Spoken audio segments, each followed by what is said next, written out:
Muli, maraming salamat sa patuloy ninyong pakikinig ng mabuting balita ng kaligtasan. Gusto ko pong ipatuloy ang ating simulang pag-aaral sa Ebanghelyo. Pero bago po yun, gusto ko magkaroon ng quick review kung naintindihan ba natin ang kaligtasan. Una, maurihin ng tao.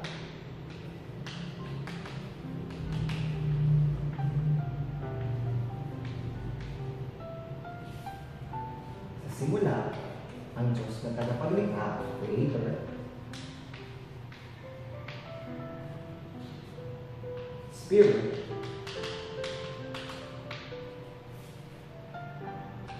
banal, walang pagkakamali,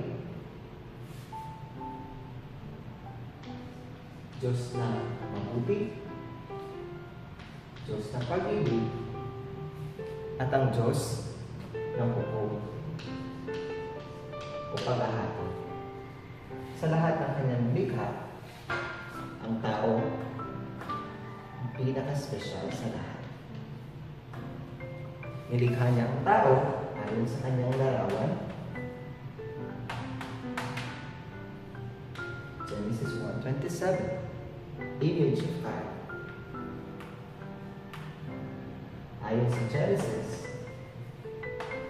7, ay nilikha ng Diyos na spiritual na being. And of all His creation, pinagkalooban niya ito ng karapatan para pamunuan ng sanlibutan.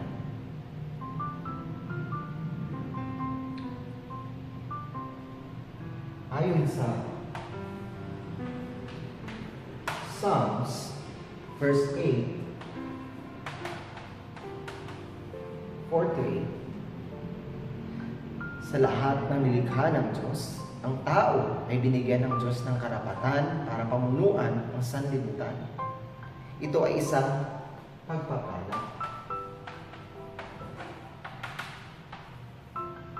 Ito ay tunay na pagpapala mula sa tao. Ngunit, nagbigay ang Diyos ng isang tipan o tinatawag na covenant. Ayon sa Genesis chapter 2, verse 17, ang Diyos ay nagbigay ng babala sa tao patungkol sa espiritual na mundo. Kaya inilikha niya ang tinatawag na Tree of Knowledge. Sinabi ng Diyos sa tao na maaari niyang gawin at pamunuan ng lahat ng bagay, ngunit ang puno na nasa gitna na matuto at pagkakaalam sa mabuti masama ay huwag niyang kakainin dahil tiyak na siya'y mamamatay. Ito ang unang tipan, the first covenant na ibinigay ng Diyos kay Adan. Tulad ng isda,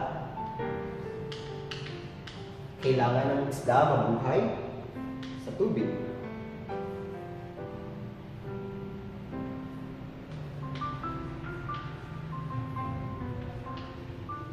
At ang puno para sa lupa. At ang ibon sa impapawid. Ganon din ang tao, kailangan niyang makasama ang Diyos sa kanyang buhay para maging masaya.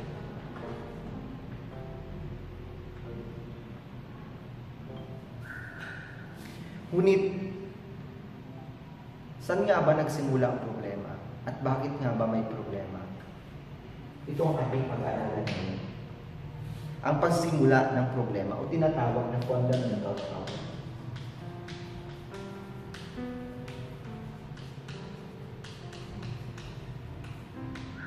O pangunahing problema ng tao. Ito ay makikita sa Genesis chapter 3, verse 1-6. Nung ang tao ay madaya at napasailalim ng kontrol ng diablo, si Satanas.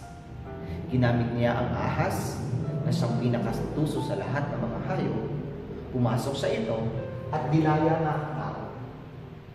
At doon nagsimula ang tinatawag na fundamental problem. O maaring tinatawag natin ito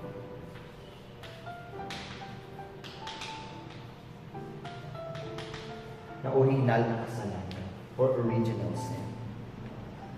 Dahil sa hindi pagsunod ng unang tao sa salita ng Diyos, ang tao ay nahiwalay sa Diyos. O tinatawag na separation problem. So ang ugnayan ng Diyos at ng tao ay nahiwalay. Ang Diyos ngayon at ang tao ay meron ng pagkahiwalay. Dahilan dito dumating ang lahat ng mga problema sa tao. Sabi ng Book of Hosea,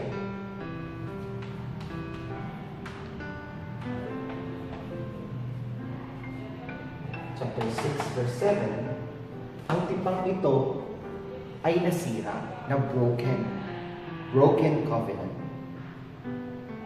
Dahilan dito ang tao ay nahulog sa tinatawag na kasalanan. Anong sabi ng Biblia? Ang lahat ng tao ay nagkasala. Romans 5:12, Romans 3:23, at walang matuwid ni isa. Romans 3:10. We are all sinners. Tayo ay hindi nagkakasala dahil sa gumagawa tayo ng mga kasamaan, pagnanakaw, pangungupit, pagpatay. Hindi. Dahil sa ang tipan na ito ay nawasak. Ang broken covenant, ang tipan ay nasira. Ang ugnayan at ang relasyon ng tao sa Diyos ay nahiwalay. Dahilan dito, ang lahat ng mga problema ay dumating. Sabi ng Book of Ephesians, chapter 2, verse 1, dahil sa kasalanan ng tao, ang tao ay naging patay, spiritual. At dahil sa kasalanan, ang ugnayan ng tao at ng Diyos ay nahiwalay. Makikita ito sa Isaiah 53, verse 12. Dahilan dito, ang lahat ng mga